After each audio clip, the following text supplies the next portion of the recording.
drop in hospitalizations. So instead of losing thousands of seniors each day, we're saving thousands of lives and more as each day goes by. And by the way, based on reported data, the proportion of seniors who've been vaccinated is essentially equal between white and seniors of color. I said from the beginning that we're going to fight this virus with equity for all. As a matter of fact, if I'm not mistaken, there are more Latinos and African American seniors that have been vaccinated as a percentage than white seniors. These numbers are a sign of progress on that front as well.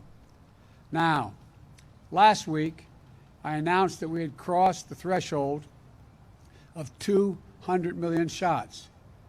We've now, since Inauguration Day, we have given 215 million shots.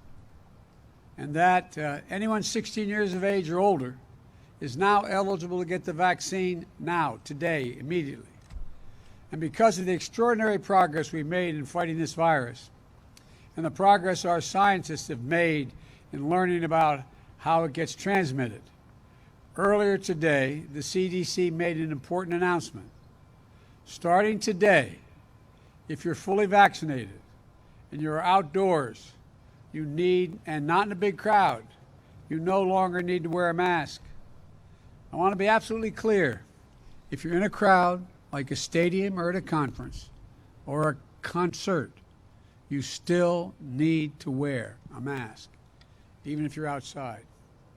But beginning today, gathering with a group of friends in a park, going for a picnic, as long as you are vaccinated and outdoors, you can do it without a mask. The CDC is able to make this announcement because our scientists are convinced by the data that the odds of getting or giving the virus to others is very, very low if you're both been fully vaccinated and out in the open air.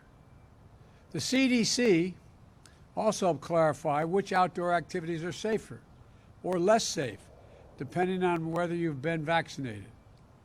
The bottom line is clear. If you're vaccinated, you can do more things more safely, both outdoors as well as indoors. So for those who haven't gotten their vaccination yet, especially if you're younger or think you don't need it, this is another great reason to go get vaccinated now. Yes, the vaccines are about saving your life, but also the lives of the people around you. But they're also about helping you get back to closer to normal in our living, more normal living. Getting together with friends, going to the park for a picnic without needing to mask up. We're back to that place now as long as you get vaccinated. So go get the shot. It's never been easier. And once you're fully vaccinated, you can go without a mask when you're outside and away from big crowds. I want to thank the team at the CDC for everything they're doing to help us lead with science and bring our communities out of this crisis safely and responsibly. And I also want to thank everyone who's gotten the vaccine for doing your patriotic duty and helping us get on the path to Independence Day, which I'll be discussing more in detail next week. In the meantime, I urge all Americans, don't let up now. Keep following the guidance. Go get your vaccination now. It's free and it's convenient. 90% of the American people live within 5 miles of a site where you can get a vaccination. You can do this, and we will do this.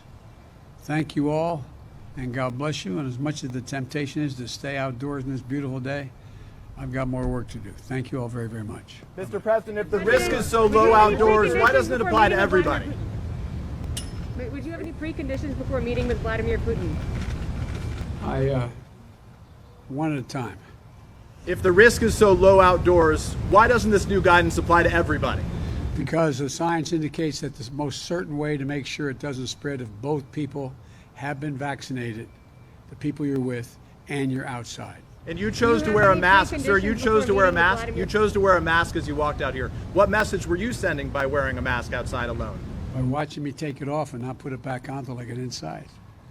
Do you have any preconditions before a meeting with Vladimir Putin? I'll discuss that all another day. Thank you. What did you ask Vice President Harris to India do? needs AstraZeneca. Will you make it faster for them to get the vaccine? The vaccines we will get soon.